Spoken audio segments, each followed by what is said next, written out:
What's behind our obsession with buying property in the UK? I wonder if the obsession is fed through that thread based on a perception all of those years ago when it was easier. If you own your own home, you're going to feel a sense of security. It's maybe seen as a marker of success. Mm-hmm. Do you think there's any kind of societal pressure to kind of be like own a home? 100%. Okay. If you're coming from a place where you don't have bank of mum and dad or you don't have any financial support, for the everyday person, it's quite a difficult thing to achieve nowadays. Yeah. I feel like it's unfairly balanced in everybody must buy a home. That's what I talked about, is a societal pressure. The wasting money aspect is so interesting because when you get a mortgage, you're paying interest. That money is not coming to me, that's going to the bank. And for the luxury of having to loan you money. And you know at the beginning, 80% of the payment is going towards interest. The bank. Right? Exactly. If you don't buy a home, you're a failure. What's been programmed into us, it's like, oh, you haven't bought a house yet. You're not defined by where you come from. Yeah. And I think that's a big message that I always want to tell people. Like you have to be able to be uncomfortable. Yeah. Like, be comfortable with being uncomfortable. When you grow up in ends, you don't realise it when you're confident, but you have an audacity to do things that ordinarily most people wouldn't be willing to do.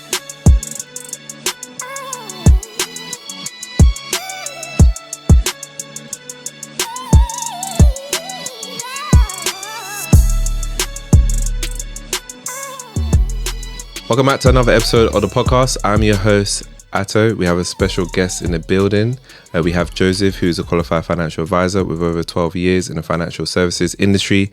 He's the author of Flow State Money, a book that blends psychology and personal finance to help you manage money with clarity and confidence. It's about creating a life of peace of mind by taking control of your finances so you can spend without guilt and live with intention. Whether you're earning a little or a lot, it's all about building a financial foundation that supports the life you truly want. Joseph, how you doing, man? It's been a long time, man. We haven't had a conversation on the pod for, I think it's about a year now. Yeah. It was, I believe it was last year. I believe it's maybe the earlier part of last year. Yeah, so around March-ish, I think, yeah. Yeah. But yeah, thanks for having me back. Thanks for having me back. I'm going to take that as a good sign. It's a good sign. I mean, the episode did well. People liked it. And, you know, I liked, me and you get along very well as well. And I think it was, I kind of wanted to have a repeat conversation with you. I had you on my list and I thought, yeah, let's have a bit of a interesting conversation to kind of, you know, not stir people up, but to get people to think in a different way. I think for me, the inspiration was thinking about my journey and thinking about, you know, what if I did things differently? Was there like an alternative path for me to kind of build wealth? And that's what kind of inspired this conversation. But yeah, aside from that, how are you doing anyway? Yeah, I'm good. Working on lots of stuff, as you know. We had a couple of conversations offline. So yeah, it's taking up a lot of my attention. Got 2 young ones now. I think when we spoke last time, I think I may have only had the one. Yeah, okay. The other one was on the way, I believe. So yeah, that's been challenging. Very challenging. Yeah, very, very challenging, but great at the same time. Yeah, great at the same time. Anybody who's got young children and more than one will understand what I'm saying. Yeah, I can imagine a lot of time management. Yeah. It makes you realize how little time is in the day. So, okay, obviously I described a bit about you. And for those that didn't listen to the first episode, which I highly recommend people go and listen to that episode, can you describe a little bit about yourself and your journey? Yeah, I mean, this is a big question when you start talking about the journey. So I'll give a shorter version as I possibly can. So as people will know now that you've introduced me, I am a financial planner and offer a wealth advice service. Been in the financial planning space now for best part of 12 or just over 12 years now. And essentially most of that's been made up of being in, well, the financial planning space. I've been in financial services for 12 years. Financial planning and wealth management I've been in for about 9 years or just over 9 years. Before that, I wasn't in this space at all. There was, I guess, a bit of a driver that led me towards becoming a financial planner. Yeah. And I had to do some work on myself some time ago to sort of establish what it was that ended up making me go down this route. And And I talk about it in the book because it kind of goes through my journey in that book. But it stems back to just a story, which it's not a very pleasant story, of essentially somebody saying that I was likely to grow up and I'm not allowed to swear on here, but be an F up like one of my parents, which I don't know, just sort of sparked a bit of a fire in my belly. Yeah. I think I didn't realize at the time, and I sort of heard this story back. And there was a lot of negativity around the family for various different reasons. And essentially I wanted to make sure that I didn't fulfill that prophecy, if that makes sense. Yeah. Aside from that, if we're talking about kind of the journey into financial planning, I mean, I got my first job in the city by approaching somebody on a train. I think I told you that story, right? Told me that. So that's why I'm saying people go and listen to the first one, because it's a good one. Yeah. We talk a lot about that, but yeah, please go ahead. Yeah, no problem at all. And essentially, I started building up a career as a currency broker. I decided to make a change because essentially I wasn't overly fulfilled in what I was doing. I was doing some networking, and I bumped into a guy who's a financial advisor. We got to know each other quite well, still friends today. And essentially he said that he thought that I had all of the attributes to be a good financial advisor, and put me in front of the right people to sort of start that journey. And I took a leap of faith, lots of exams, lots of stress. And and it's led me to be where I am now in terms of running my own financial planning practice. Yeah, congratulations on that. That's big. Not many people do that. Yeah, appreciate that. Thank you. And yeah, I want to say that I encouraged my sister to get involved in this world, but she already had an interest in it anyway. Okay. She's doing a lot of work on the other side of the business I don't necessarily do. So we're in the process at the moment of looking at sort of building out that side of the business as well. Okay. So I would say we're in a bit of I guess kind of a growth phase, which is good. But yeah, there's a lot to sort of contend with and map out and work out. But so that's it essentially. I like that. We're on the way. We're on the way. Family business and that. That's what we love to hear. We'll see. We'll see. She's fiery. She'll probably tell me off for saying that, but she's fiery. So she'll keep me in check for sure. Fair. It's great. Look, it's nice to hear that. Again, like I said to people, go and watch that, because we do talk about Joseph's journey in depth, and of course we don't want to repeat it. We want each podcast episode to be slightly different, and I think it also keeps, what you kind of said in that, it's there, right? We've kind of immortalized it on the podcast. So I think it's great for people to be able to, now they've tuned this, if they've discovered this one, they can go back and then listen to your journey through there, because it's a very fascinating journey. And obviously you can find out even more through his book as well, which we'll talk about a little bit later. So I want to talk about a contentious subject, right? It's again, as I mentioned to people before, right? The spark of inspiration for this was thinking about my own journey. I was like, what if I didn't? Because I used to rent before I bought. This was 6 years ago. And I was thinking, what if I didn't, buy? And what if I kind of just ended up renting and investing? And that's what kind of sparked this conversation. So that's a background of, why I wanted to kind of talk about it. So anyway, I wanted to ask you before we get into this, right? So, you talked about, you being a financial planner, right? What have you found to be the number one way your clients have successfully built wealth over time? Yeah, so it's a mixed bag. This might be different for maybe a different financial advisor. But for me, I have clients that come in from a few different avenues.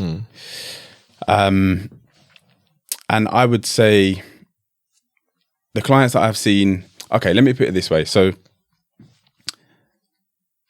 any of the clients that have amassed wealth fairly early all own their own businesses. I'll say that. Okay. That's in my client bank, if you like. Okay. There are some older clients that I work with as well. When I say older, I mean not disrespectfully, but but that are approaching retirement or in retirement. Some of them have been business owners. A lot of those have been employees as well, that have built their wealth over time through, various different ways. Some of them in property, some of them have invested, pensions, that side of things.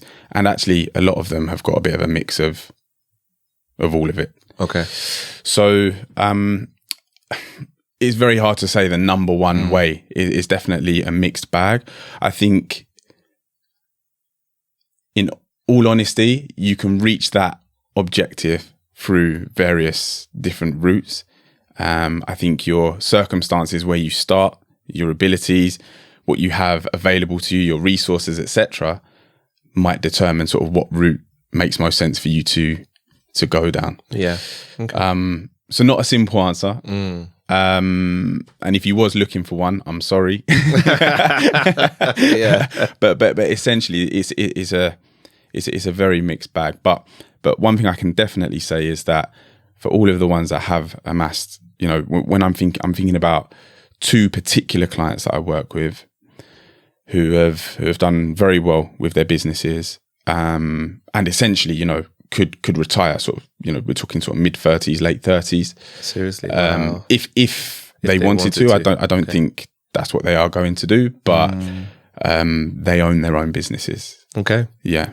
It's interesting because I've had other financial advisors that one episode, by the time we're recording this, one of those episodes has come out, another one's about to come out, and they've all kind of said the same thing, that what they're seeing in terms of that acceleration of getting to where you need to get to with wealth is a business, right? But it's interesting. I'm glad that you kind of said there's no one answer, because the truth is there's no one answer.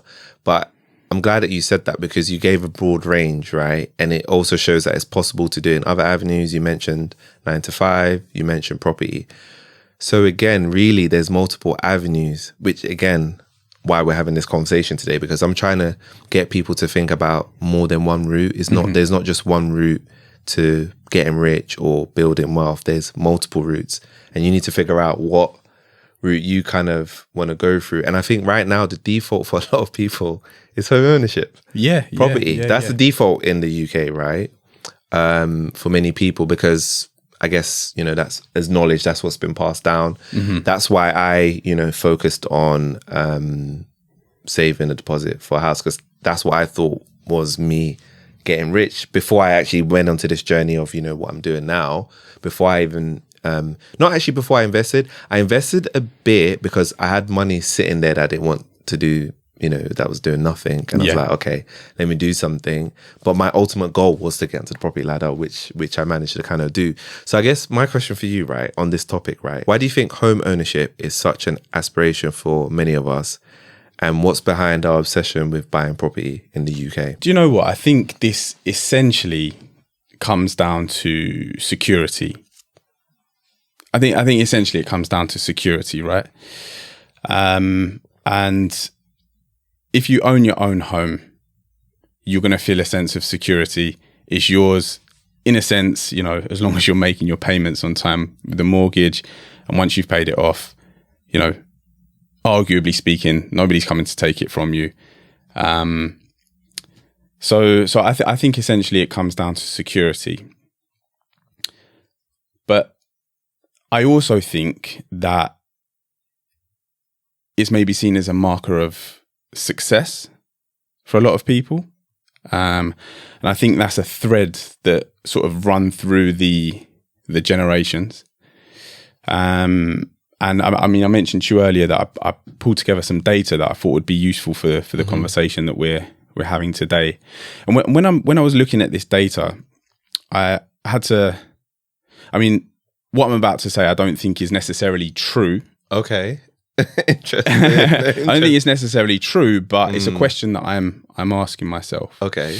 So when I was just talking about kind of that narrative, or that thread that's kind of running through the generations that makes us feel like, I need to buy a house. Yeah.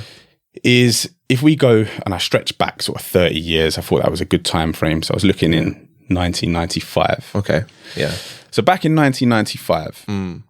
So I stretched back 30 years to 1995, and the average house price in the UK was 52,000, according to a Guardian article that come up. And then the average income in 1995 in the UK was about 15,000. So when we look at the average earnings to house price multiple, in 1995, it's about 3.5. And what I mean by that is that house prices were about 3 or 3.5 times the amount of people's annual income, if that makes sense. Yeah, that makes sense. Yeah.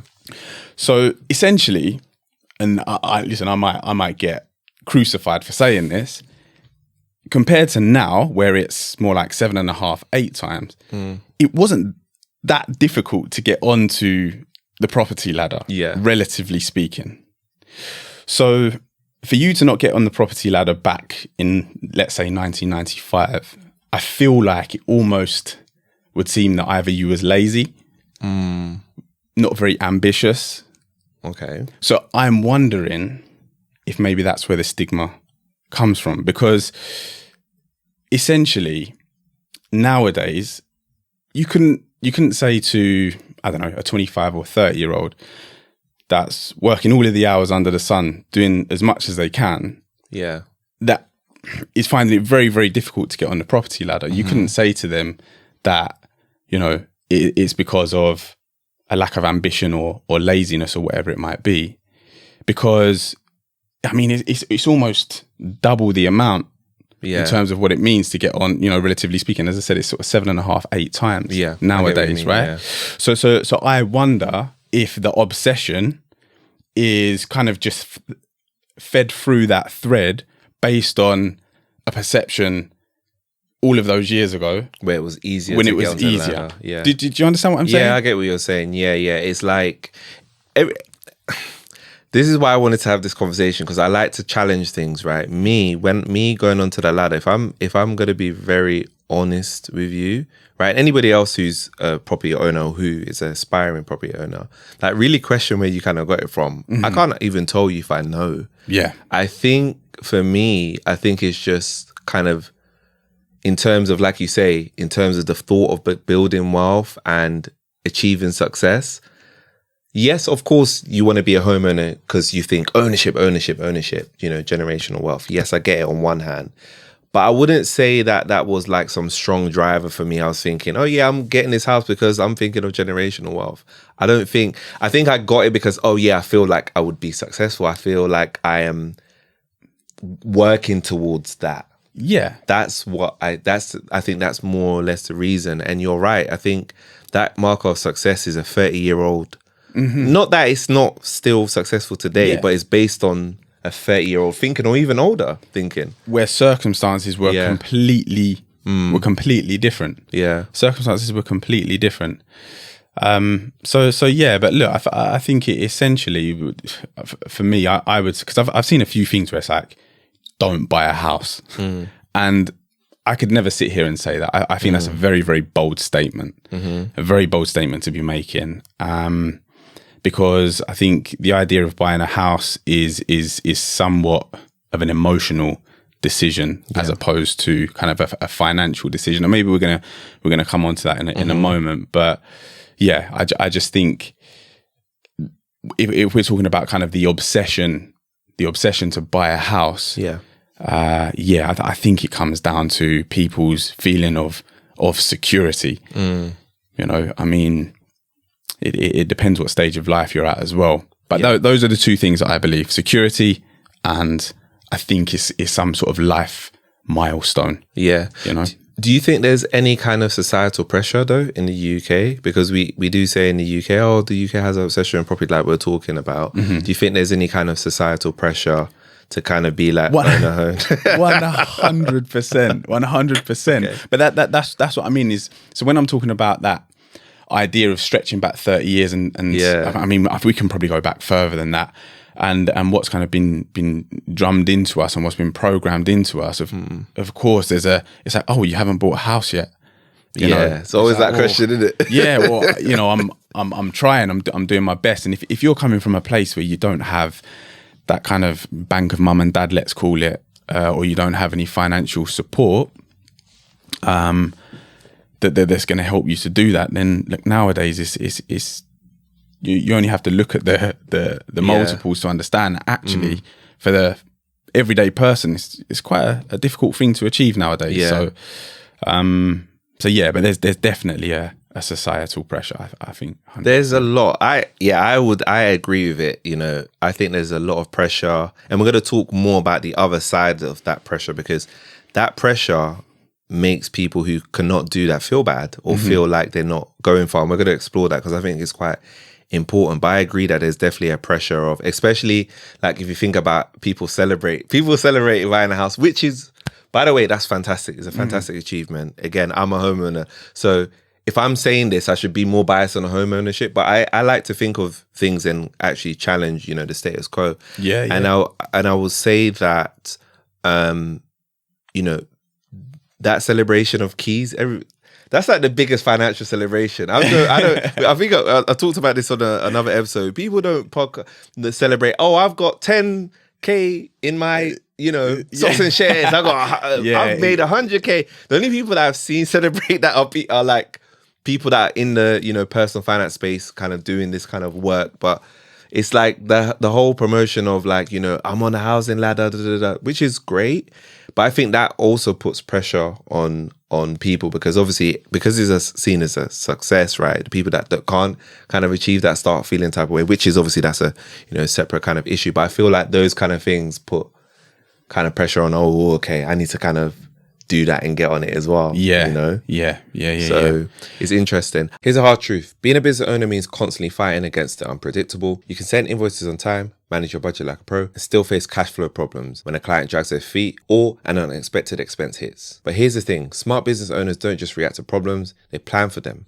That's why I use Tide's Instant Saver account. While you're chasing down that late payment, the rest of your business funds don't have to sit idle. With up to 4.22% AER Variable, no withdrawal fees, instant access, and FSCS protection up to £85,000, every pound keeps working, and you can open an account with just £1. Right now, Tide is offering a £100 bonus to new members from my community who open and fund a Tide Instant Saver with £5,000 in the first 30 days. Just use the code SavvyWallet. Plus, for the first 6 months, you can earn up to 4.22% AER Variable on your business savings. Opening an account takes just 3 steps.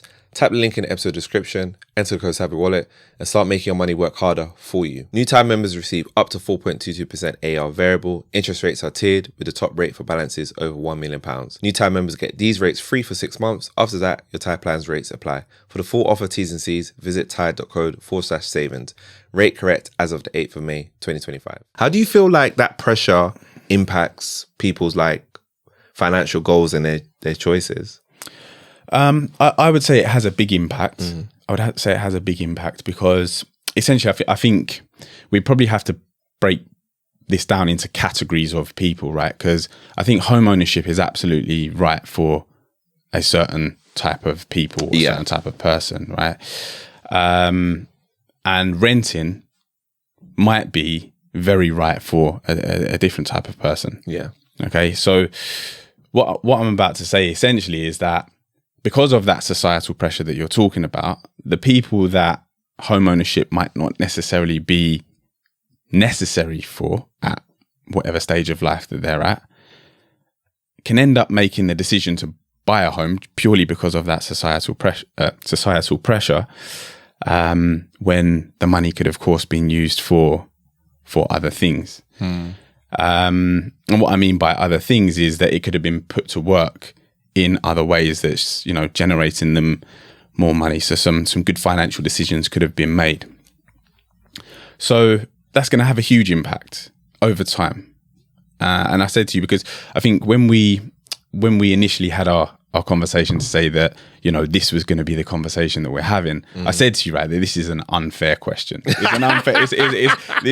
This whole question is an unfair question, right? It's essentially, in the sense that, because I think what you were asking or what you were saying, and again, you may come onto this in a moment, is whether you, and you were talking about this from your personal point of view, is whether you should have, instead of putting your whatever thousand it was to purchase a house that you live in, should you have maybe invested that in the stock market?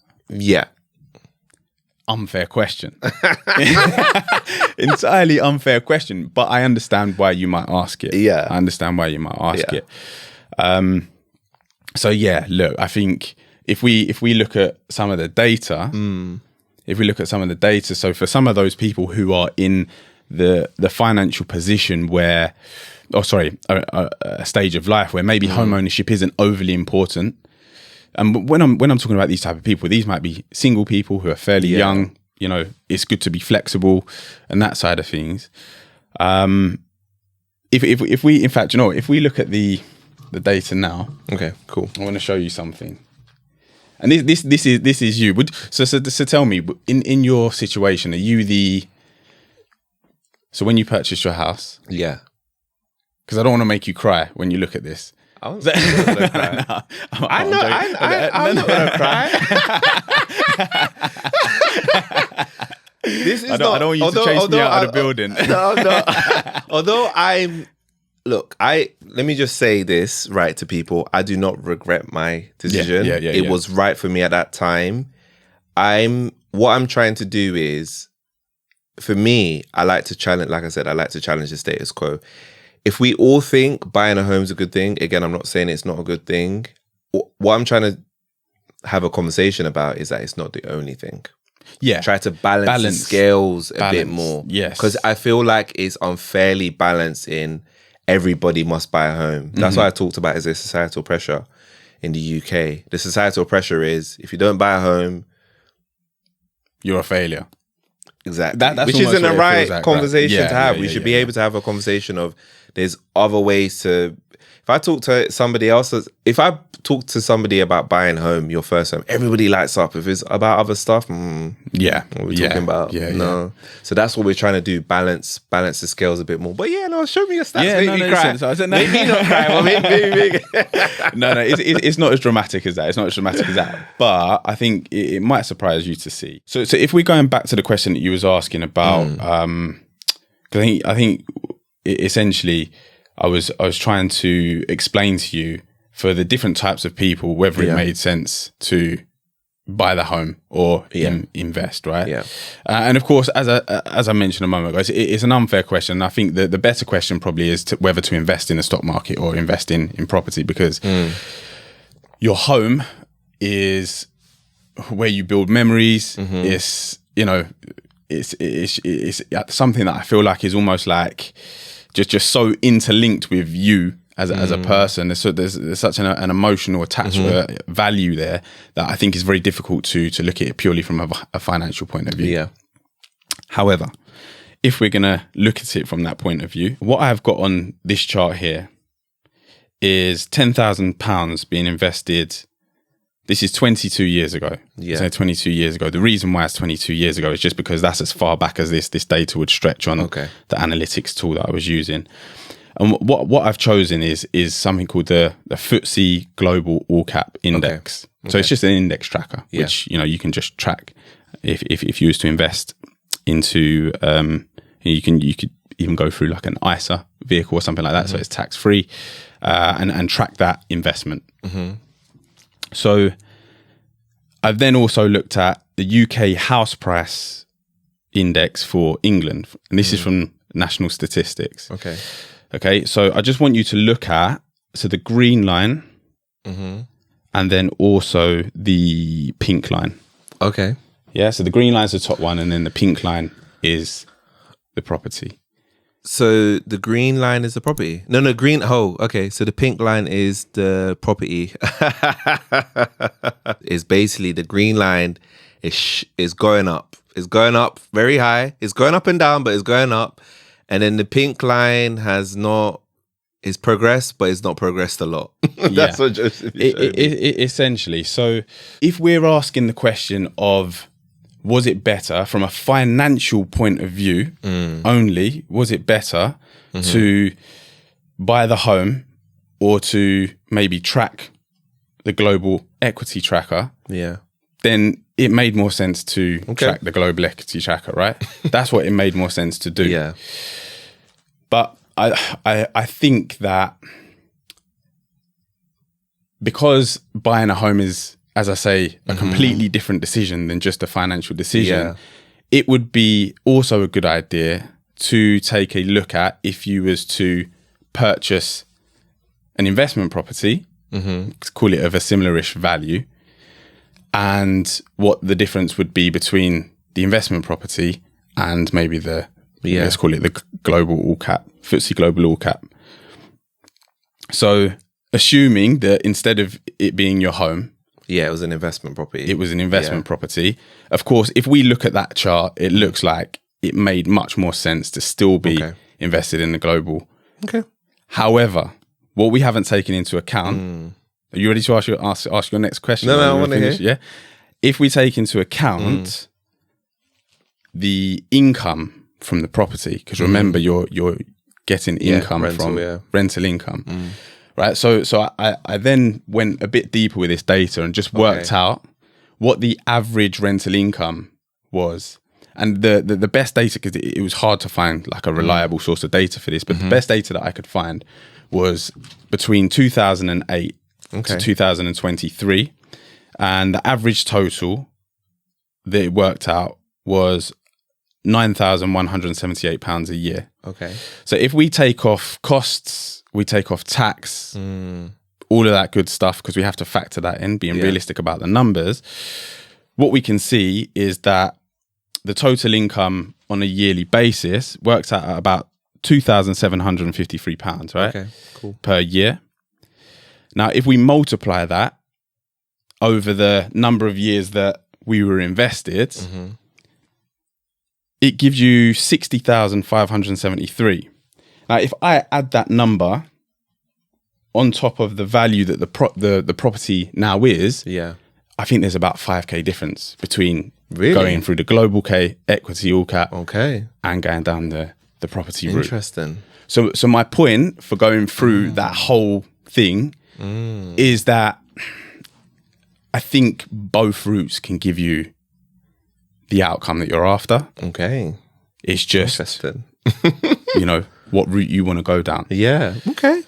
I like that. Thanks for sharing that data with us, because I think, again, this is what we're saying, right? I think it's interesting that now people know that if property is a vehicle for them, they know that investing also can match or even exceed that, albeit slightly, right? But I think a lot of people, I would say many people don't believe in the strength of it in that way, if you get what I'm trying to say. So that's great. I like that. So I get. Go on. No, go ahead. I was just going to say there's a few things to consider though with this, right? Yeah. There's a few things to consider.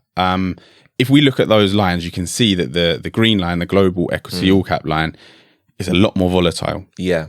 It's a lot more volatile, right? It's also a lot more liquid. So that's a benefit. I guess you could say a drawback is that it's a lot more volatile, the line. Sorry, before you say that, when you say liquid just for the big jargon, yes. What does it mean? Yeah, when you say liquid, accessibility, i.e. you're able to access the money. Okay. You're able to access the money. If this is dependent on what type of vehicle you were in, right? Because as we know, if you'd have done that via a pension, you wouldn't be able to access it till sort of mid to late 50s. But let's just say, for example, you did it through a tax efficient vehicle like an ISA. Yeah. Then you would be able to access the money. Whereas with a property, of course, it's very, you can't, take a brick out of the house and go down the shop and buy your shopping with it, right? Yeah. So it's illiquid in the sense that the money's kind of tied up in that until you manage to sell the property. Yeah. So we have to obviously weigh up the risks with it. Obviously there's benefits to both and there's drawbacks to both as well. Of course, you can be much more tax efficient going down the investment route via the stock market. Yeah. Property, very, very difficult to be tax efficient with. Yeah, because there's going to be some form of tax you're going to pay. And actually, that's a good point, because I didn't think of tax. You're absolutely right. With the stocks and shares ISA, and I bang on about this because of that benefit, that 20k benefit, even if you're not going to be able to fill it up, that 20k is, like you say, is tax free for however long. Obviously, if you do it year after year, whatever it grows to, you're not paying that tax. Whereas with property, like you're saying, really depends on whatever laws there are, right? If you sell, I don't know, it depends on how you've got your property, but there might be some kind of tax they're going to potentially pay on it, whether it's going to be tax on the rental or tax if you decide to sell it as well, which is a consideration, right? Versus no tax as well. And like you say, liquid. So there's pros and cons for both. I definitely agree. The other thing that I didn't think about while we were talking about is a deposit. So if you're buying an investment property, for a lot of people, 25% of a property in London. I mean, it's do you know what what are you saying? That's a chunk of money. Yeah, it's a big chunk. Yeah, it's a bit, and you have to a lot of time to save for that. So my thing is, right, which is why I'm trying to get people to think about this stuff. Not that property isn't a good avenue, but also what's the cost benefit of you. If you're having to save 25% and that takes you 5 years, how much have you lost out on 5 years of saving? Because that was me, technically, right? I saved for 6-7 years just in cash. Yeah. I probably lost out on I don't have no regrets, zero. But I'm just saying that the thinking in terms of 7 years, compounded, stock market. And again, when I'm saying all this stuff, is all about balance, because I'm not saying put all your money in the stock market. Even that's crazy. But I think I'm just trying to balance the scale a bit more, because the feeling I get sometimes is that people just feel like property is foolproof. It's a brick, and you put your money in it, it's just gonna go up. My money's safe, and all of this kind of stuff. And the stock market's unsafe. It's like very binary. Property is safe, stock market's not. When that's not, it's more. I think they both have pros and cons, and they're more similar than people think in terms of the wealth building opportunity. Yeah, so certainly in terms of the outcome that they can both provide. And I think you're right in what you say in terms of it being a balanced view. I think that's very, very important. And going back to the question that you asked me earlier in terms of how people have kind of built up their wealth and my clients, a lot of them do have property. Yeah. They also have investment portfolios. They don't choose one over the other. You don't have to do one or the other. I think actually it just adds a layer of diversification. Yeah. Which we all know is good when it comes to investing, right? I love that. I wanted to ask you this question. This is a loaded question, right? Well, I think it's good for us to explore it, right?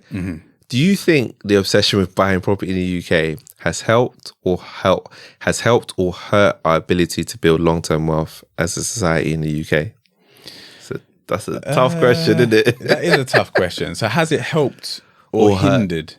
Our ability to build long-term wealth. I mean, I know people that have certain views about this stuff. Has our obsession to purchase property, to purchase our home, right? Not just property, we're talking specifically about... I would say purchase our home, because I think a lot of people, that's what they think is their way to build wealth. They'll either use it for retirement or sell it. Okay. Right. So I think the important thing to understand, I think, with this whole thing is that when you're buying a home, it's essentially, I mean, some people would say that it's not even an investment, right? They just say it's a liability. Yeah. A lot of people would say that. Which I don't agree with, by the way, when people say that.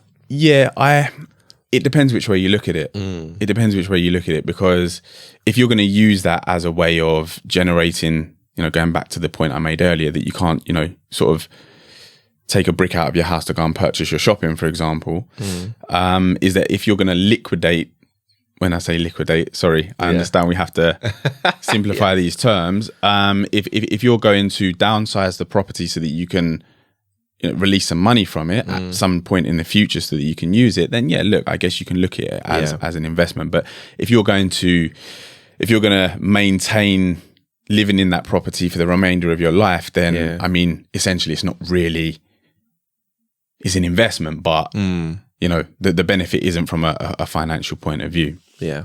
So with the question that you're asking, I think it almost goes back to the point that I made earlier, in the sense that if you're in a position where it makes sense for you. So for example, let me put it this way. So for me, I have a young family. So the idea of owning a home is very appealing. Security, stability, all of that good stuff. So it would make sense for me to purchase a home in scenario. If I wasn't in that scenario, or if that wasn't the situation, then investing, building wealth with all of my money, apart from the emergency fund, we have to remember that we have to always have an emergency fund in place, would probably make a little bit more sense. So if we then go back to the point that we were talking about earlier, that people were so programmed into the idea of buying their home, I would say that obsession probably has hindered the opportunity to build long-term wealth. Because in your home, if you buy a home and that money's not working for you, and you didn't really need to buy a home, it's not the same as an investment property where you're generating an income from it as well. You're only getting the capital appreciation. And as we just looked on those charts, if we're just looking at it from a capital appreciation point of view, it doesn't even compare to. That's true. Do you understand what I mean? Yeah. So again, I think we just have to make sure that we're talking about this in the right context, if that makes sense. So if we're talking about buying a home, then yes, it probably has hindered, because there's so many people that will have done that actually could have had a lot more financial success if they had done something else with the money. Okay. Is that making sense? Yeah, it makes sense to me. Yeah, no, it makes sense. I do get it. You know, the other thing that I want to challenge, and there might not be an answer to this, but I think is worth having a discussion, right? So obviously, you mentioned at the top of the conversation that, you know, property being seen as like an ultimate security, which I agree. There is a security to it versus like if you're renting, you don't know if the landlord's going to sell up, you don't know if you're going to be kind of kicked out, right? So do you think that sense of security is worth the financial trade-off? And are there other ways to achieve this stability? Because again, when we're saying security, yes, that's important. I'm not saying that's not important. But is it, don't kill me in the comments, is the security that we're thinking overblown? And I'm not discounting people's experience, because there's people that have come on the podcast and said that, look, like we've had, like, in terms of, you know, being kicked out, they've had that. So I'm not talking about those situations. I just mean, generally speaking, the whole, you know, I have security. Do you still think that applies to today in 2025, 2026, 2027, where in the modern day versus in the past? Do you get what I'm trying to say? 100%. Nobody wants to be in a situation where you don't know. It might be like, you know, you've got to move out in 3 months. Yeah. Especially if you've now settled down in somewhere that you quite like, right? So I think it's still very relevant, but going to be more so relevant for some people than others. I don't think there's any way to create that same level of stability just because essentially it's completely out of your control unless you own the home, right? So again, I think, you know, there's so much. So do you remember when I mentioned to you about the book that I read? The Richest Man in Babylon. Yes. Yeah. So I couldn't find the book. Annoyingly, because I was going to bring it with me just so I could show people what it was. But it's written by a guy called George S. Clayson. And I think it's point number 5, where one of the rules is, I think it's like own thy dwelling or something like that. It's written in quite old English. And some wisdom is timeless, right? Some wisdom is timeless. But yeah, maybe it's not so relevant in today's society, but I think it's very, very difficult to replace that level of stability, you know, of this is mine. Yeah. Did you know what I mean? Yeah, I agree. I think I've never been through a situation where I've been kicked out. I've rented. I've never been in a situation. I don't know many people off the top of my head. I might remember off the top of my head that's been through that. So I'm not saying it doesn't happen. Of course it does happen. But is that, again, don't kill me in the comments here, because I own a home. So I'm just thinking about it. But is that security, if people, I guess the question is more for people if they feel like security is worth it for them.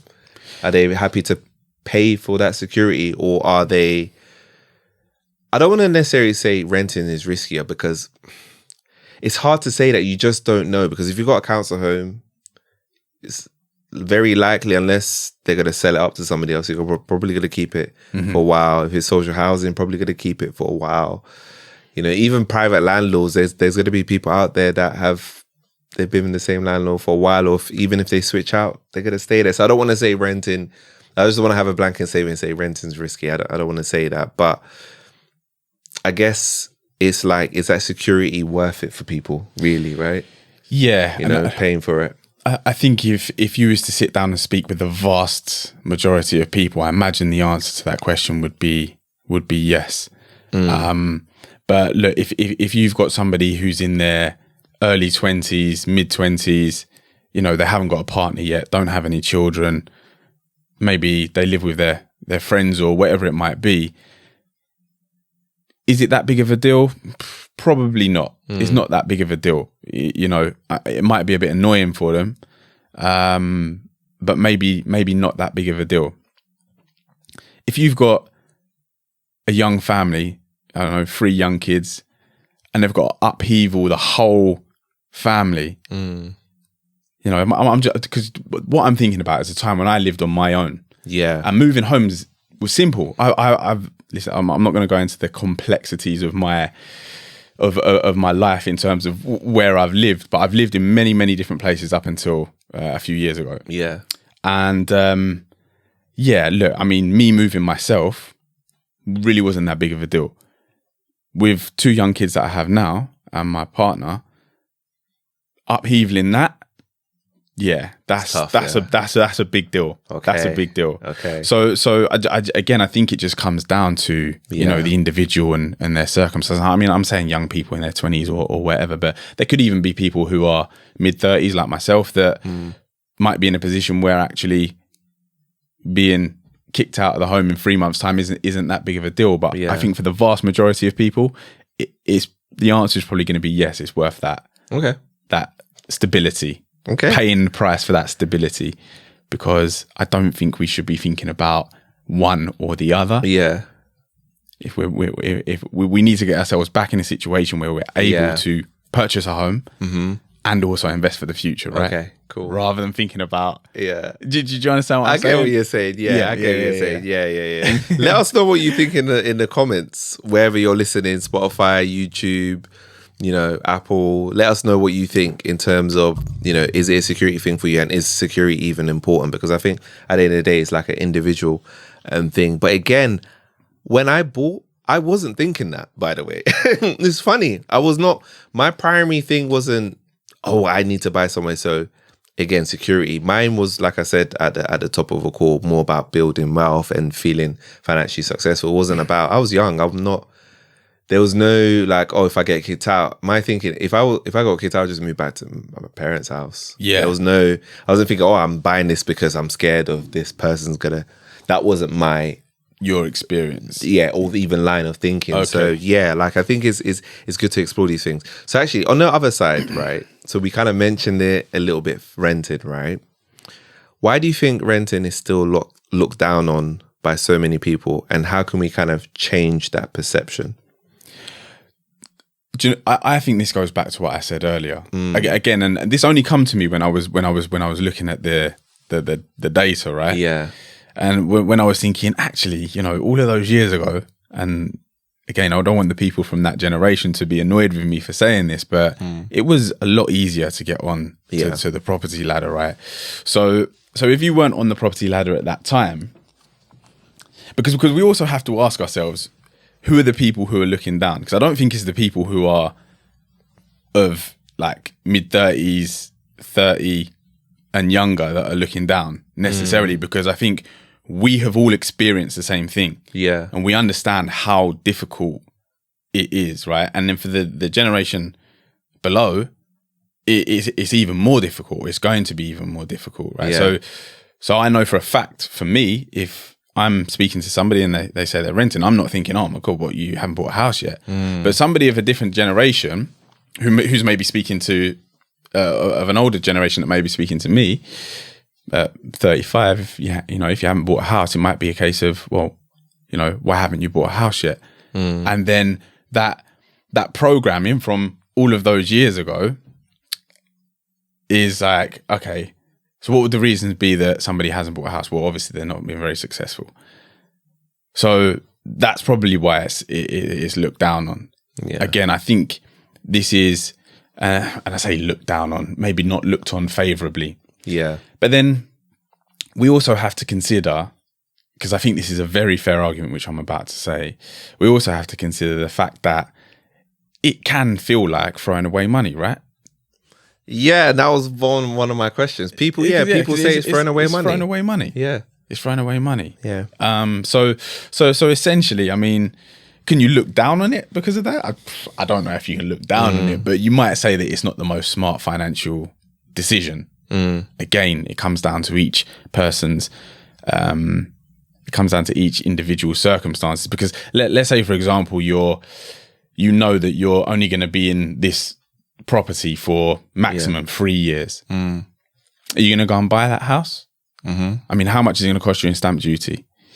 How much is it going to cost you in interest that you're paying for the period that you're there? Yeah. Solicitors' fees and all of the rest of it.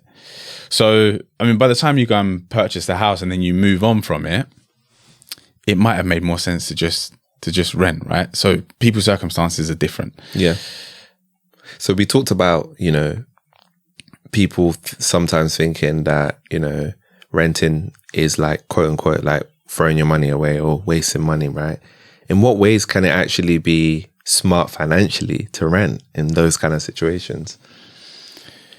I think probably the thing is this question is probably, this is more of a loaded question than your other one, but anyway. So my question is around how can renting, and I'll actually ask it specifically, in what ways can renting actually be a smart financial decision even for people who can afford to buy? Because some people can afford to buy, but they choose not to.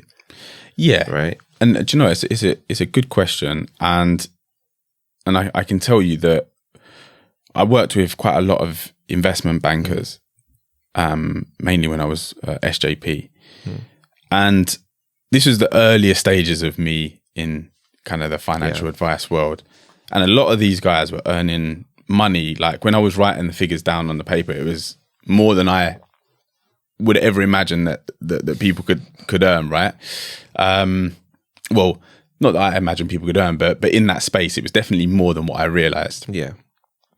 And there were a lot of people that clearly could afford to buy that were renting. And I think the main reasons for that was essentially because there was no, in some circumstances, I think people don't necessarily know what they want or sort of maybe where they want to be in the longer term. So tying themselves to a specific place might not make a huge amount of sense. Yeah. People are in some people come here from different countries. A lot of the guys that we used to work with, Italian, French, whatever it might be, and they don't know whether they're going to stay in the UK or maybe they might head back, right? So there's costs to purchasing your home, as I mentioned a moment ago, stamp duty and all of the rest of it.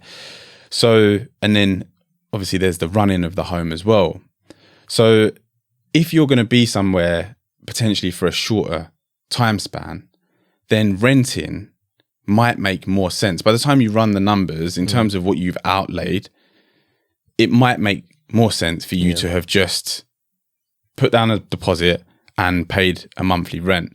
The thing is that it's a little bit more difficult now because rent is so high. Yeah. So once upon a time, I think that probably made more sense. Now it's very difficult to maybe look at it that way because, a lot of the time I think you could be paying the same in rent that you would be paying for your mortgage. Yeah. Do you know Minus what I obviously mean? the deposit for a lot of people, which is where I think people struggle with saving that. Yeah. Yeah, of course. I mean, for the people who could, because you're just asking people who if can they could afford afford, it, right? yes, if they could afford, you're right, yeah. So buying is a thingy, yeah. So it's, I don't know, like nowadays it might not make so much sense. And the rental prices, I mean, because I looked at this again, just looking at some of the data, they jumped up significantly in like the last, I think it was like 5-ish years, significantly. jumped up. I mean, they've always been increasing, but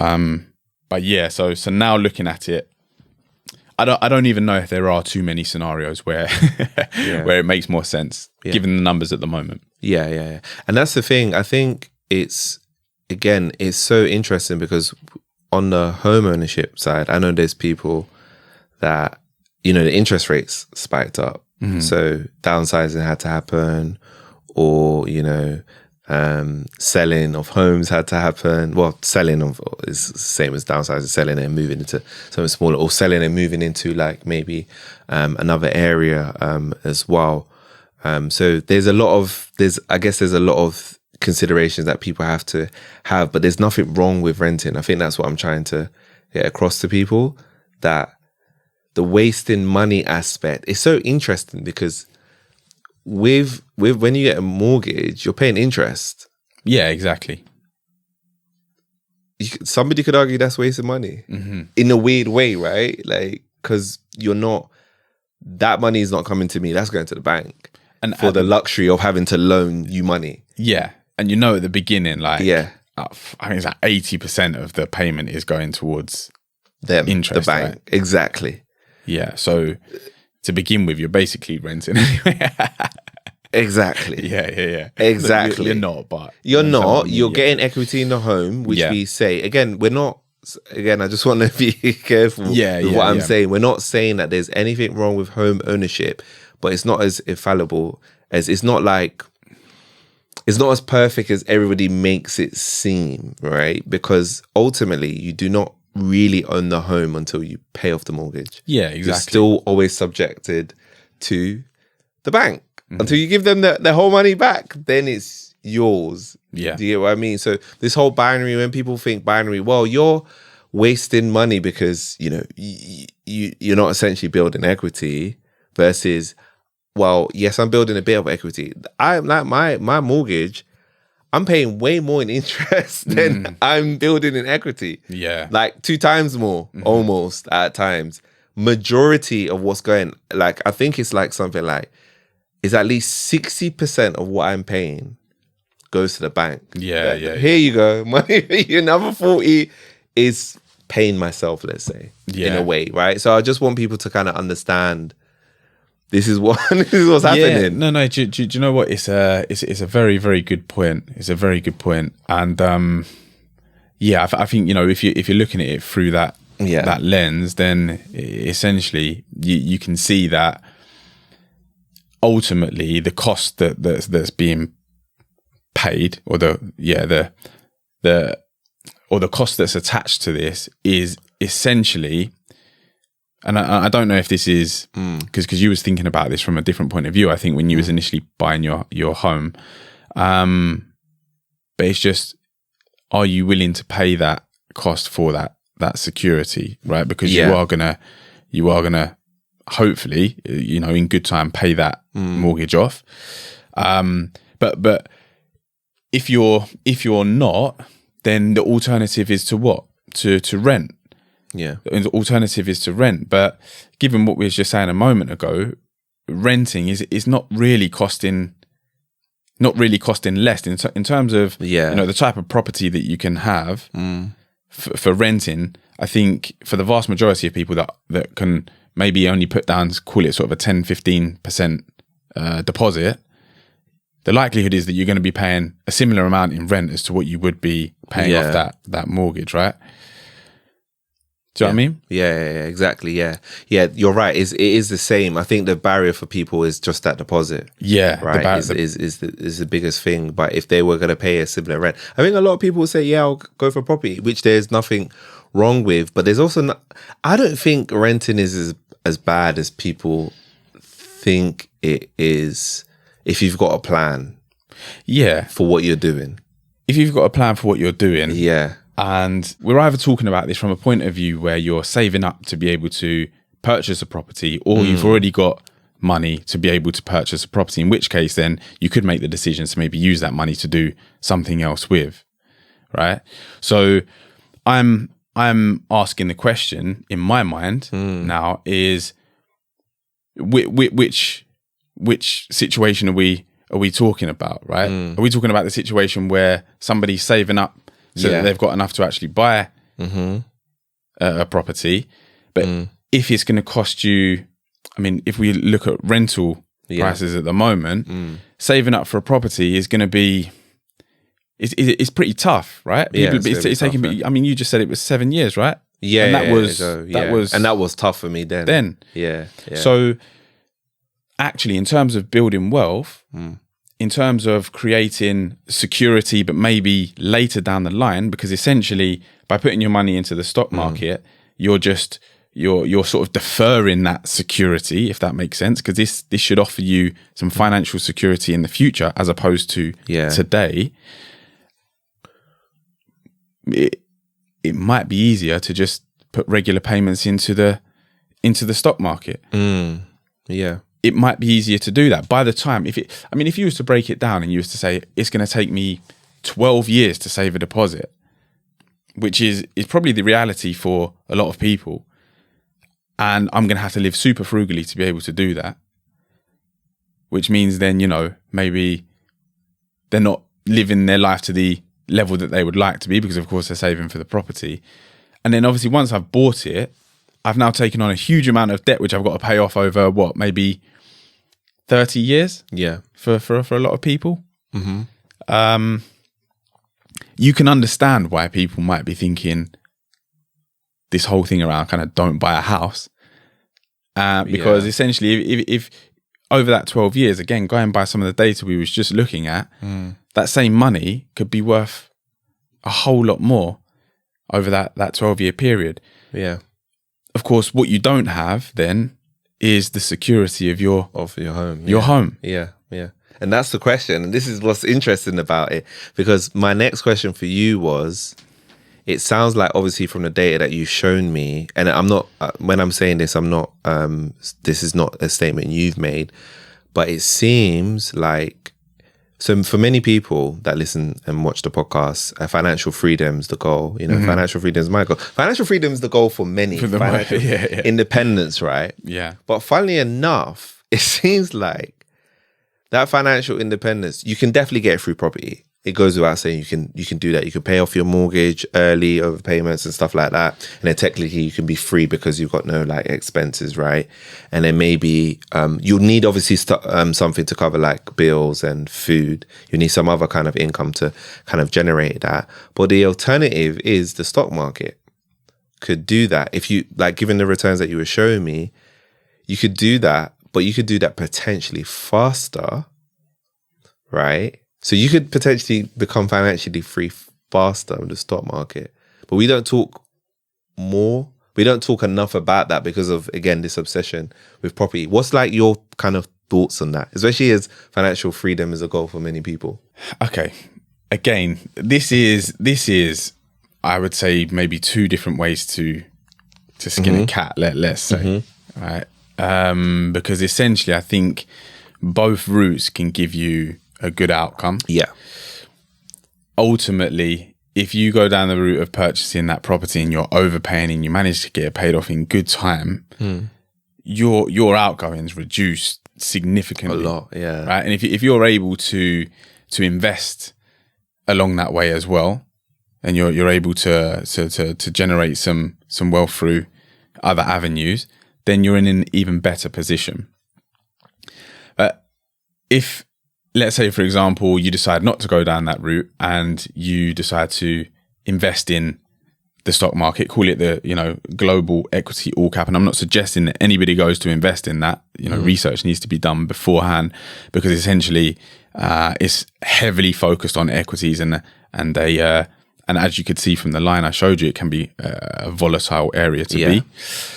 So if you was to go down that route, I guess there's some benefits and some drawbacks, right? And some of them I think we've probably gone through in earlier parts of the podcast. But I think going down that route, I don't think should be viewed. What's the best way for me to put this? Because I need to say this without suggesting that everybody runs and does this. Yeah.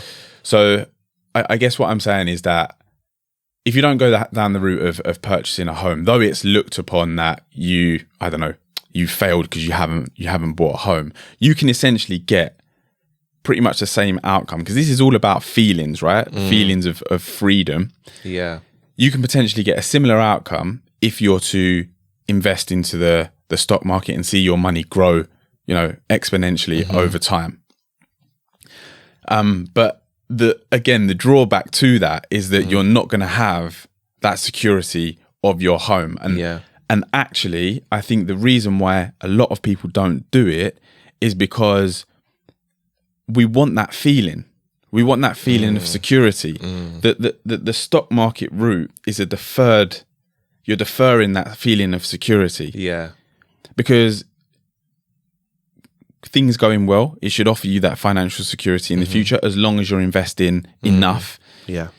But I've done a couple of videos on this about the emotional cost. There's an emotional cost to investment returns over time, and that emotional cost is just all part and parcel of investing. So essentially, at the moment, we've seen the S&P 500 has been jumping up and down off the back of what Trump's been saying with regards to the tariffs and all of that good stuff. A lot of people will have panicked during that time, and a lot of people will be panicking now, right? If we zoom out far enough, we can see that all of the points where people would have been panicking, they didn't really have any need to, because essentially we've seen the market climb and climb and climb, right? Time and time again, and overcome these times. But unless you're super, super, super strong-minded and, you've got very, very good control over your emotions, that is going to be an emotional, to go down that journey of just going into the stock market and not securing your home, I think is going to be a bit of an emotional, a tough one, roller coaster. Yeah. So I think it's possible. I think it's possible to do that. And I'm not saying it's the wrong thing to do, but I think that needs to be considered. Yeah, that needs to be considered. Okay. The likelihood is that you're not going to see and I say this, things could change dramatically, right? But from the line that we looked at, the property line is fairly steady. Though it's much, much lower, it's fairly steady. So, I mean, that tends to have less of an impact on people's heart rate. Do you know what I mean? Yeah, I get it. Yeah. And I think the question that you was asking me was probably to suggest that actually, going down the route of the stock market is not a bad route to go down. And essentially, it shouldn't be kind of frowned upon. Obviously, it's not looked at in the same way, like you were saying earlier. People don't celebrate you purchasing a certain amount of equity in the stock market, but people will celebrate you purchasing your first home. So it's just looked at very, very differently. You have to be willing to defer that security. Yeah. You have to be willing to defer it, because the home gives you that feeling, because it doesn't give you security until it's paid off, essentially, right? Yeah. But it gives you that feeling of security. And I think that's interesting that you say that, feeling of security. I like that. Yeah. Yeah. And that's essentially what I think it is. Eventually, hopefully, if you get paid off in decent time, then it does give you that security. But so interesting. I think it's just to do with feeling. Yeah. Yeah. And again, look, this is why we're talking about this, because ultimately speaking, people should be doing both. People should be doing both. But I wanted to have this argument because I'm trying to balance the scale. I think the scales need to be balanced, right? I had a ISA millionaire on the podcast recently. Yeah. Right. And I spoke to him about, there's not that many in the UK. There's 4,000 ISA millionaires. Wow. Okay. What is that? Yeah. 4,000. Not even 10,000, not even 100,000. Like, what's that? 70 million people in the country? Yeah, 4,000 ISA millionaires. Like, it's not.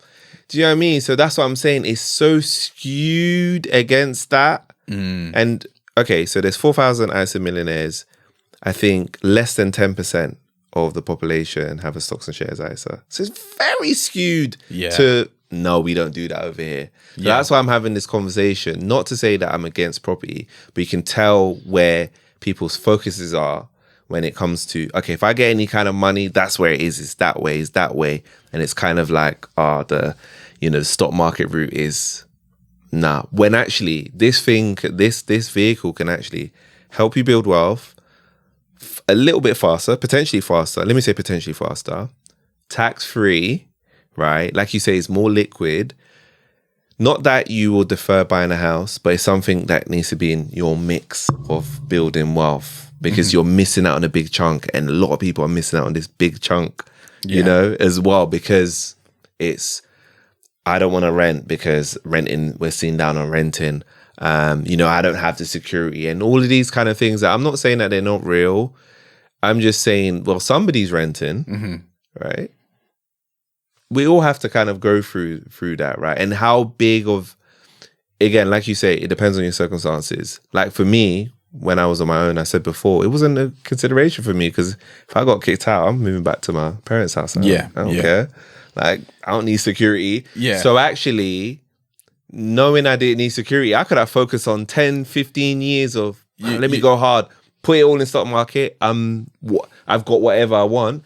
Okay, if I want to go and buy a house cash, I can buy it cash. If I want to get it as a mortgage because I want to use my cash as other stuff, I could do that. That's what I'm trying to discuss and get people to think about, because I didn't think of that, right? Yeah. So the people that have the time, even if you're older, I'm just saying that there's multiple routes here.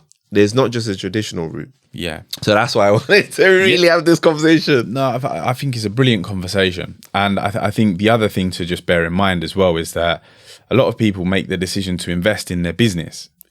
That's the other one, yes. Yeah. So a lot of people take the decision to invest in their business.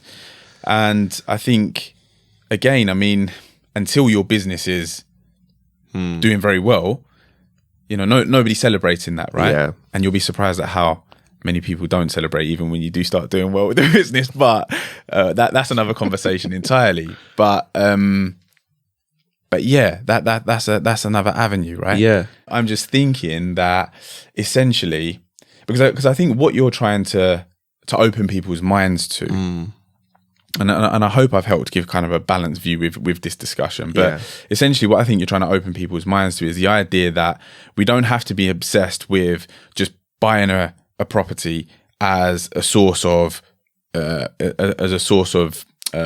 accumulating wealth over time.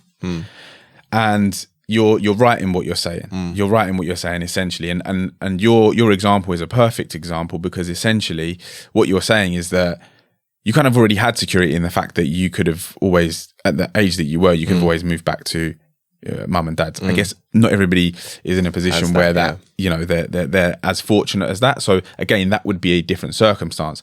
But assuming your circumstance that you were saying, then look, as long as you were able to put up with your mum and dad for that long, then realistically, you could have gone down that other route. And kind of value wise, in terms of what you would have gained financially, you could have been, if you was willing to take the risk with, because it depends how you diversify your investments, you could have been better off financially. But you got a partner, right? Yeah. Can you live at your mum and dad's with your partner? How long have you been with your partner? No, but we wasn't together completely at that time. That was part renting. Okay. Yeah. So I was living at my parents for a while, till about, say, mid to late 20s, and then I was like, I need my own space, I'm gonna move out, and then I was renting out for 3-4 years. But I'm saying, again, this is hypothetical. This is not me doing this. I know. This is not me. I'm just trying to talk, because I get young people thinking their goal is, and even just people now, their goal is, I want to build wealth, and it's funny because I get a lot of comments saying, I don't want to be rich when I'm 60. I want to be rich now. Exactly. Yeah. That's so then my thing went through that though, right? Exactly. Yeah. Going through that. Yeah. Exactly. So it's like, okay, if you want to build this wealth as fast, because a lot of people want to make money fast. Yeah. There's another route that you could do it fast. And actually there's two. I forgot the business route. You mentioned that. A lot of people, that's what they're doing. They're foregoing buying homes. I've read lots of stories of founders saying, I sold up my house, moved back in, or we've rented, forgoed it because they knew, they didn't know. and I'm not advising people to do this, by the way. I'm just saying that there's alternative routes, right, to doing it, and then it's just good to highlight it, really, ultimately. Yeah, absolutely. But as I said to you at the beginning, right, for my younger clients that are, let's call it, I would say wealthy early, that's not been the stock market. That's been a business. Yeah, and businesses are more accelerated than the stock market, which I agree with. Yeah, there comes a stage where you have to start extracting money from the business. Yeah. In a tax efficient manner, if possible. This is something that we help and advise clients with. Hence the reason why I work with these guys. And we have to start trying to get it into different avenues where it's working for us and growing tax efficiently and so on. The great thing about the business side of things, just while we're on the subject, is that obviously money in the stock market is very much outside of your control, right? Yeah.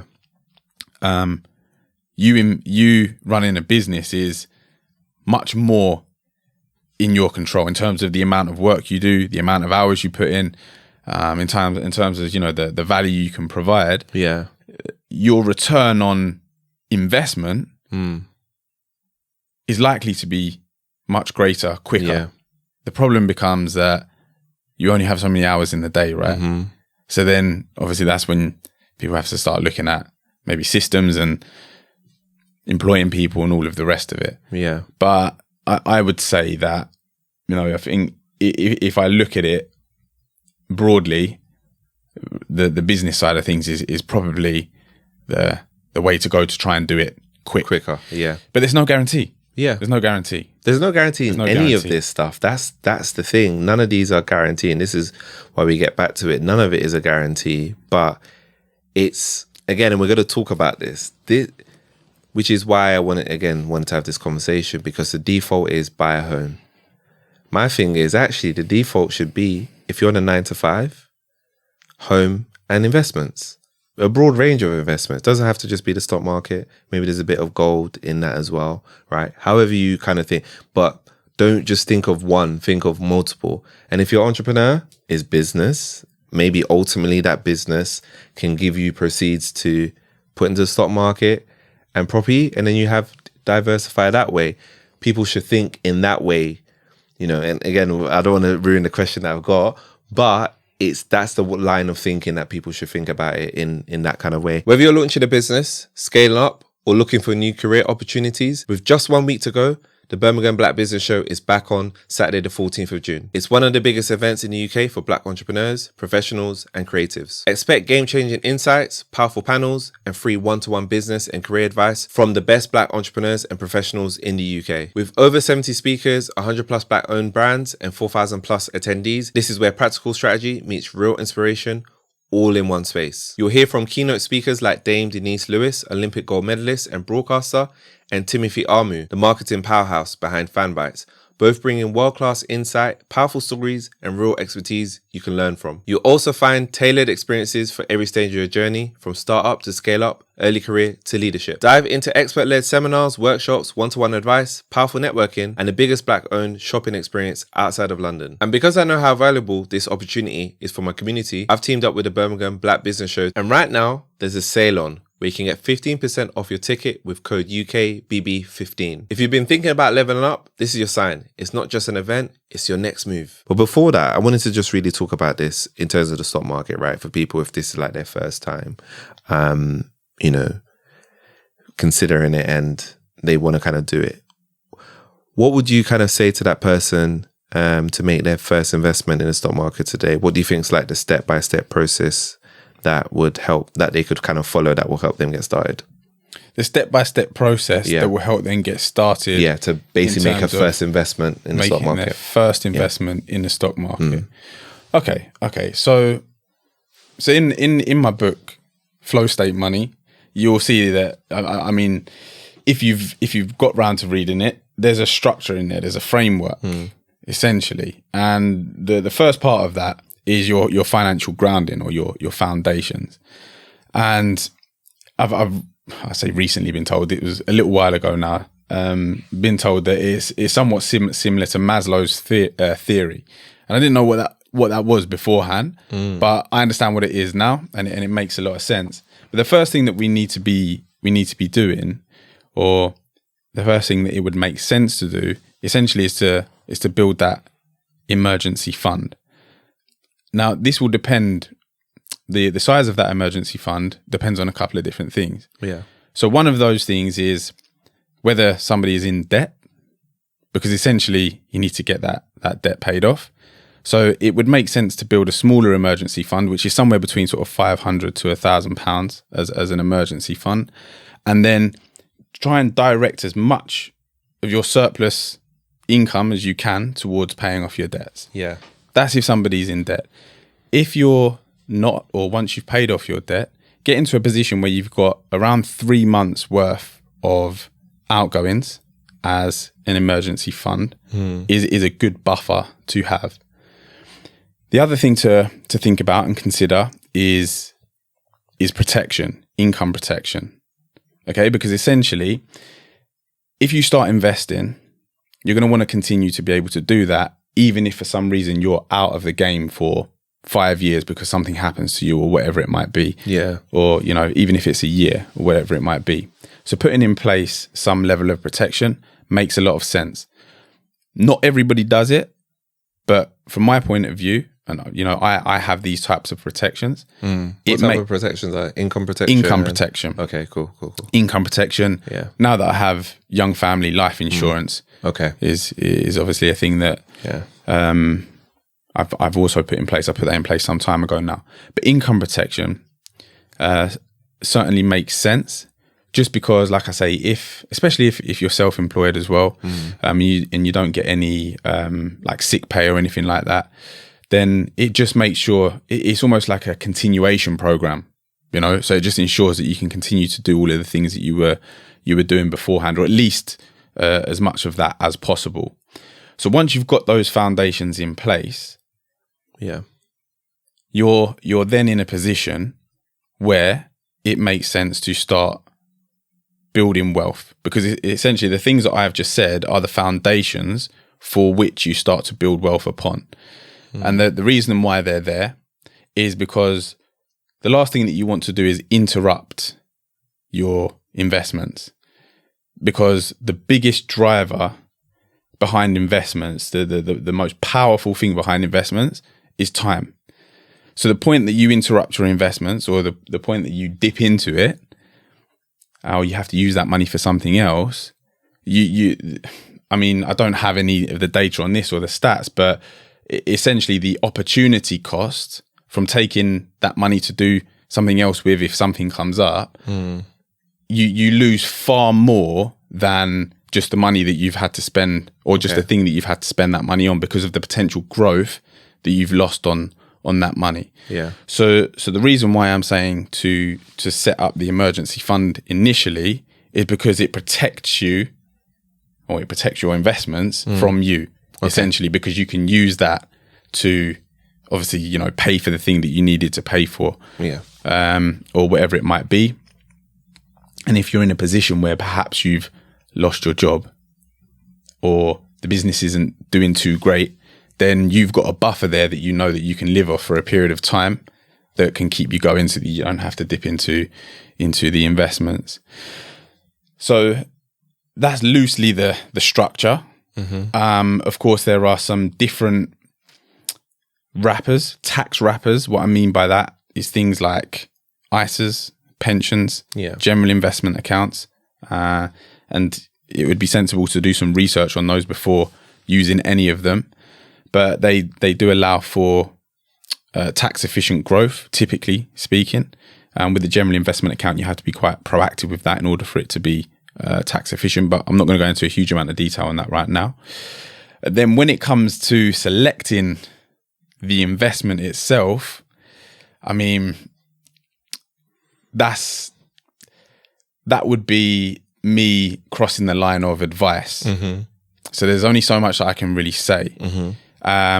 We would typically do like an attitude to risk profiler on people before suggesting what investments make sense, and we would obviously take a look at the time horizon of the investment, and so on. So my only suggestion for people on that side of things is just to do your research, understand what your risk tolerance is. You know, there's if you go onto, I'm sure on the likes of Fidelity as a platform, and I'm not selling that, I'm not saying that's the platform to use, disclaimer. And there's other platforms out there as well, like Aviva and so on, where you can run like an attitude to risk profiler, which will help people to understand, you know, where they sit on that risk spectrum, and it usually will then help you to understand the types of investments that might make sense for somebody who is in that risk bracket. Yeah. The only thing that you don't have is, because when I run my clients through this process, I look at the answers that they give, and then I just have to ask a bunch of questions. And oftentimes it's like, okay, maybe I'm not that risk profile. Maybe we need to move down one, or maybe we need to move up one for what we're trying to achieve. So obviously, you know, working with an advisor is going to make sense if you want to get a deeper understanding on that side of things as well. But there's loads of information available as well online that people can, especially for the early stage investors. Yeah, it's interesting because when I invested, I struggled to make my first investment because there was too much information. It can be a minefield for people. Okay, I'm going back to the days when I didn't know what I was doing, and I'm like, what investments do I kind of choose? So how can people kind of narrow it down? I know you can't give advice, but how can people narrow it down for themselves to kind of land on something where it's like, okay, I'm happy with this, let me see how it goes, and I'm happy to invest in this for the long term? Okay. I'm going to give like a very generic view here, very general view. So look, I think let's look at this in a good way to look at this, I think is probably in time frames. Is in time frames. And if we say that between 5 and 15 years is a medium term, and anything that's 15 years plus is long term as an investment. Anything less than 5 years we'd call short term.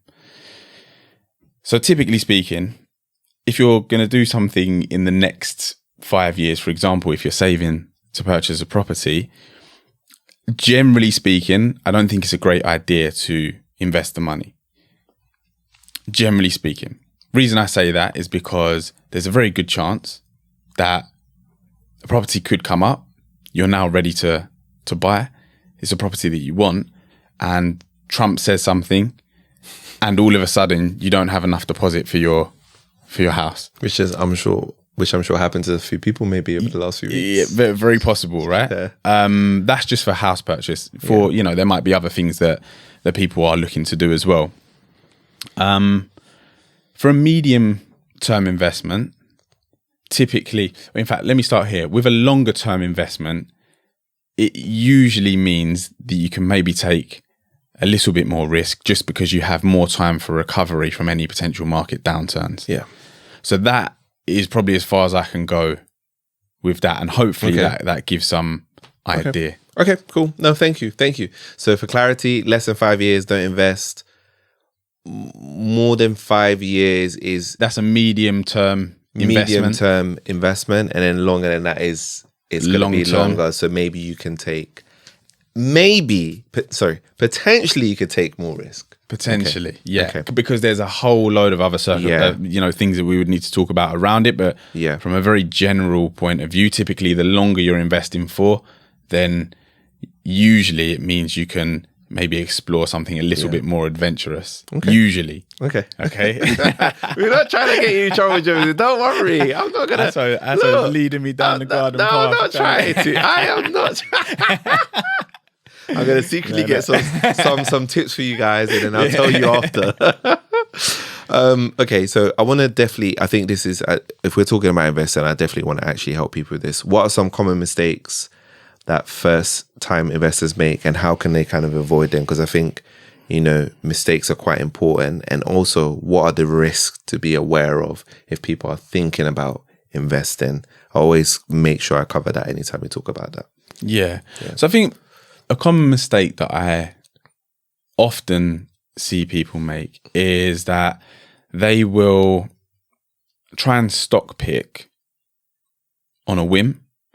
And what I mean by that is that they'll have seen something on maybe TikTok or Instagram or whatever it might be, and it sounds great. So they just go and invest X amount of money, and they end up with a lot of concentration risk in very few stocks. And what I mean by concentration risk is just a lack of diversification. And one of the investment is all about risk management. That's essentially what investing is risk management. That's very little risk management. And oftentimes then what happens is, again, we see something like what's happened over the last few weeks, and people panic and they think, I better take my money out before this drops any further. They take their money out and then it essentially crystallize a loss. Yeah. The other thing to bring up is people that try to time the market. Trying to time the market is literally like, it's like trying to catch a falling knife. Like we don't know when is going to be the lowest low point for that period or for that market downturn. And oftentimes, all of the upside that you see happens in quite a short space of time. Yeah. So when people try to time the market, oftentimes they end up losing out because they're trying to be smart. If you're uncertain, or if people feel uncertain, it might make sense to phase your investments in over a period of time, because then you pick up an average of the unit values, if that makes sense. Yeah. So in terms of, those are, well, I've just given you, I guess, a little bit of an answer in terms of, something that you can do. But the things to definitely avoid is making investment decisions just based on something that you've heard and haven't done any of your own research on, or spoken to a professional that can give you some insight, because oftentimes it ends up in lack of diversification. Yeah. And then the other thing is trying to be a day trader with your long-term investments. It just doesn't make any sense. We're not day trading when we're investing for the long term. And you've probably heard this like 100 times because of the types of people that you have on this podcast. But it goes back to that whole thing about time in rather than time in the market, right? So time in the market rather than trying to time the market. And as cliche as it is very, very true. It's very true. So definitely avoid doing that.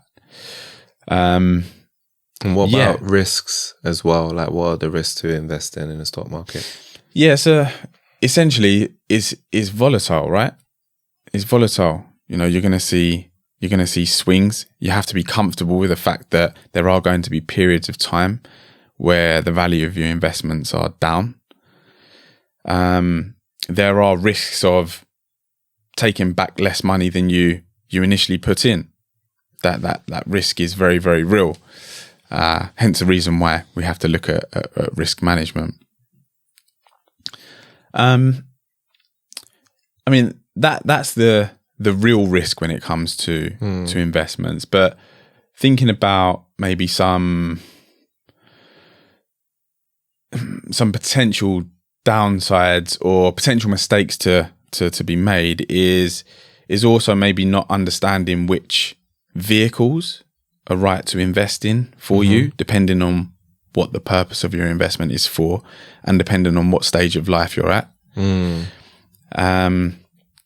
Because essentially, there are ways to invest that are super, super tax efficient, right?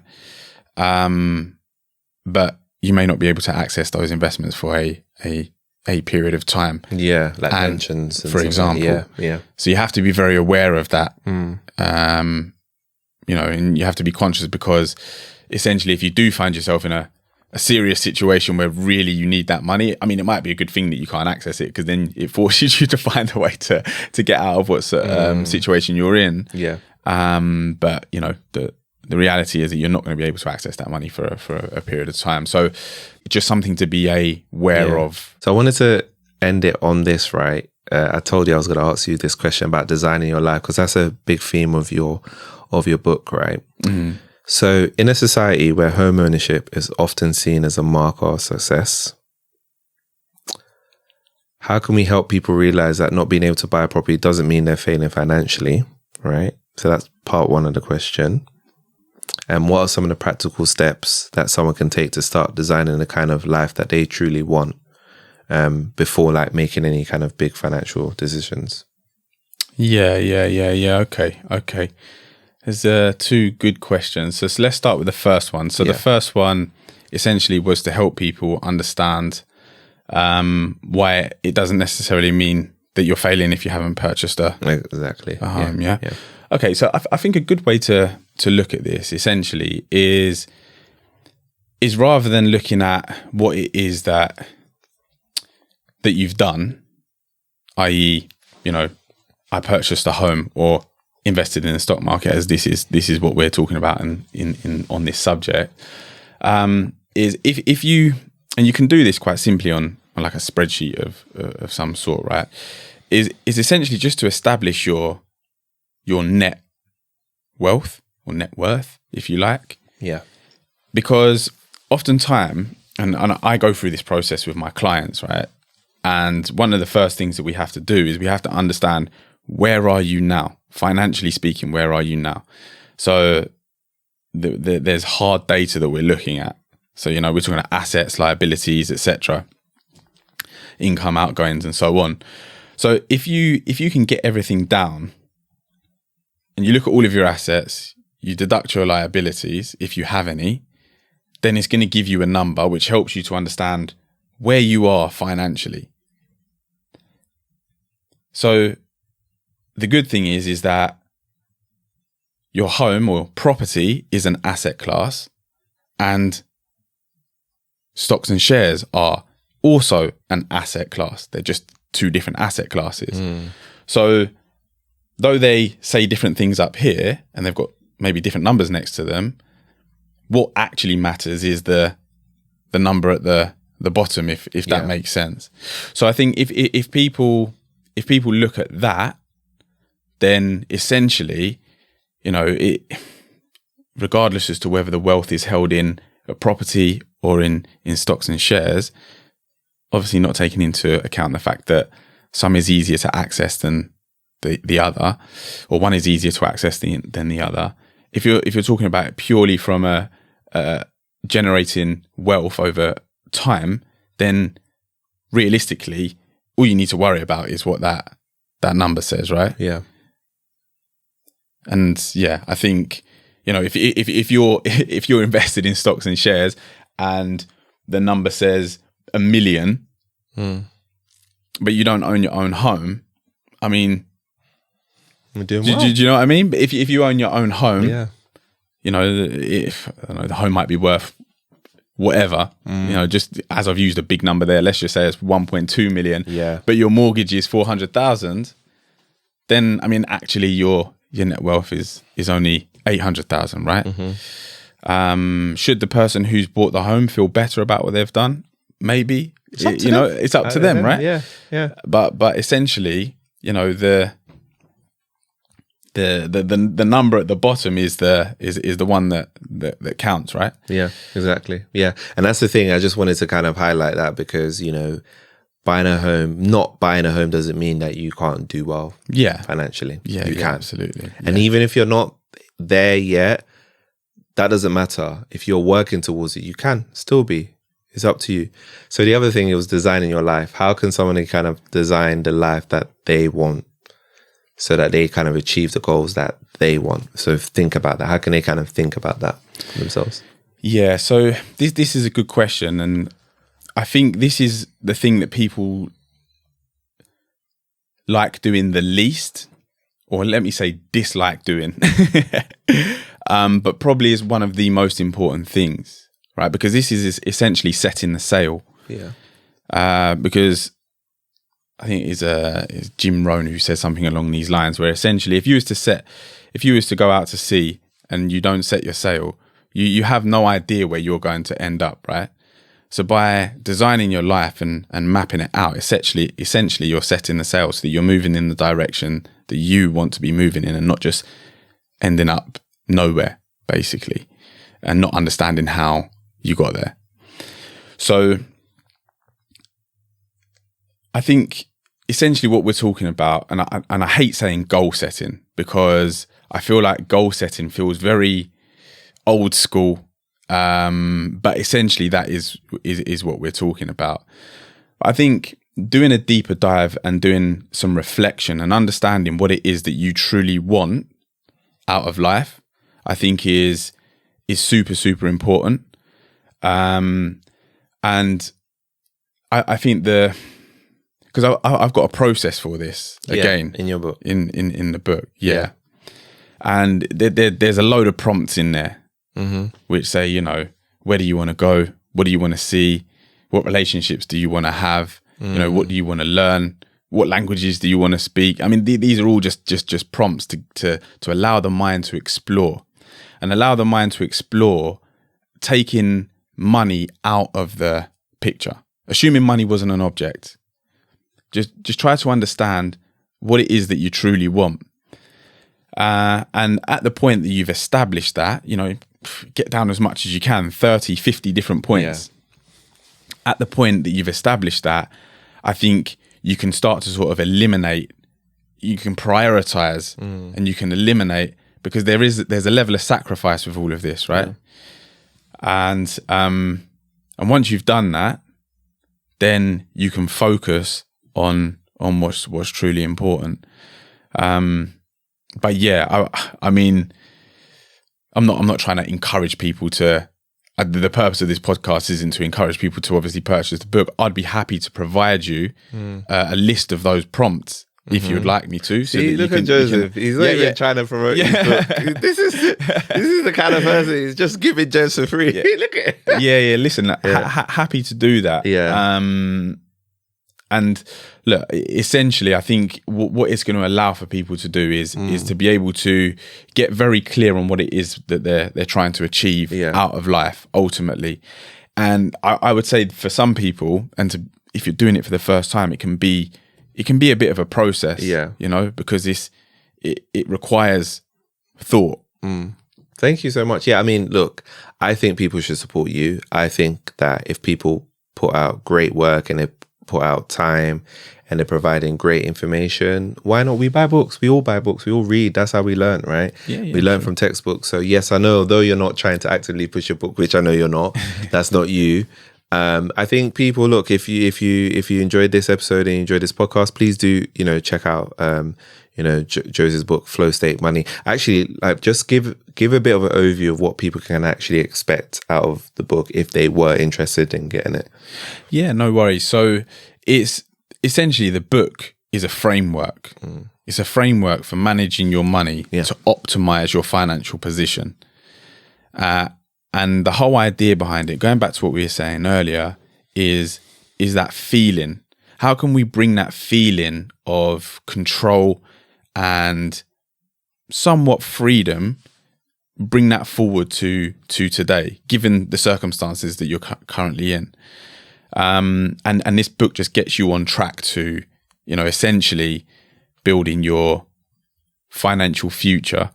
And I think it's a key first step. And that's it. Essentially, it's a framework. It just makes it very easy to understand what to do, regardless of what situation you're in. Okay, cool. Thank you. And how to move forward. Yeah. Details will be in the link in the description. So if you're interested, please do support Joseph. Where can people find you if they want to connect with you as well? LinkedIn's probably the best place. Joseph Obeng. I've just started my YouTube channel. Yes, shout out your YouTube channel. Yeah, the links will be in the description as well. So yeah, just started my YouTube channel. So there's various different types of videos on there, and more to come. Those are probably the best places to find me. Okay, probably the best places to find me. Instagram as well, Joe at Joe Financial Planning. Okay. So there's some useful stuff on there also. Brilliant. Thank you so much, Joseph. This has been a very interesting conversation, a bit of a different one because we're trying to tackle something that is like the norm for people and get them to think about other options, or like, again, not either or, but think about, okay, let's expand beyond, okay, I want to buy a house. Actually, part of my financial goals is, I want to get my first 1,000 invested in the stock market. I want to, if you're quite creative and you feel like you're an entrepreneur, actually, I want to start a bit of a side business and I want to kind of grow it. Just get people to be a bit more think a bit differently based on what they really want to achieve in life, right? Like I said, my thing is I do want to achieve financial freedom.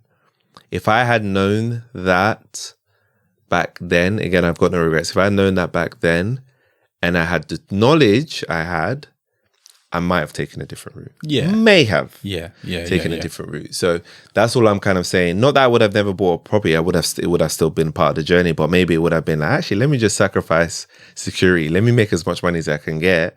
Yeah. Then I have the option of buying a property. Then I have money to live off and I'm doing what I'm doing. Yeah. Right. Yeah. So that was kind of the premise for the conversation. So thanks so much for providing your inputs on that. Do you have any final words for the watchers and listeners? The final words will be to just get yourself in a position to take action, essentially, because I think given the current circumstances, just from a societal point of view, is seemingly quite difficult for people, generally speaking. And what ends up happening is that a lot of people will bury their head in the sand. What do they call it? The ostrich effect, right? And essentially, hope is not a strategy. When you bury your head in the sand, you're just hoping for the best. And hope is not a strategy. Is that we have to tackle this head on, whatever the circumstances are.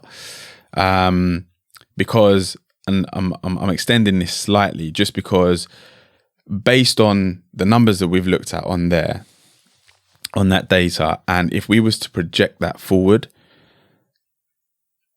and if you listen to other certain financial people on YouTube and so on, I think that generating or wealth creation is no longer optional.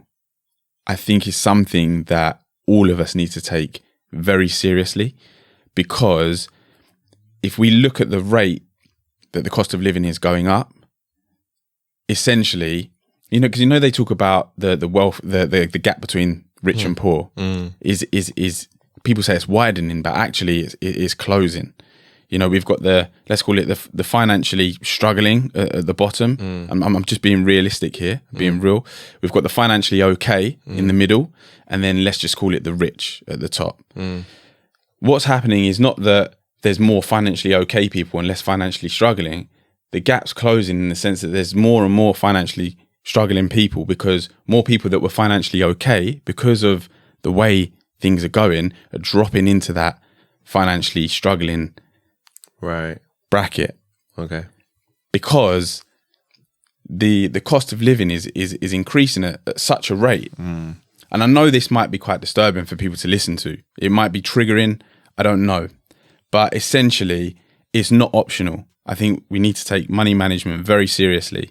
And consider how you can make sure that you're in a position so that you can sustain and maintain your desired lifestyle. Thank you so much. So thanks for the final like I words. said, extended but Yeah. important. I think you. it's very important. Appreciate you. No, thank you so much for the No part two. problem Like at I all. said, really enjoyed it. I hope that you all enjoyed this part of the conversation as well. Again, we're trying to bring as much value as much as we can to the audience. Thank you so much for tuning into this episode, and we'll see you next week's episode. If you like this episode, leave a review, tap, like, or subscribe to the channel. Your support is appreciated. We'll keep working hard to bring you more valuable episodes.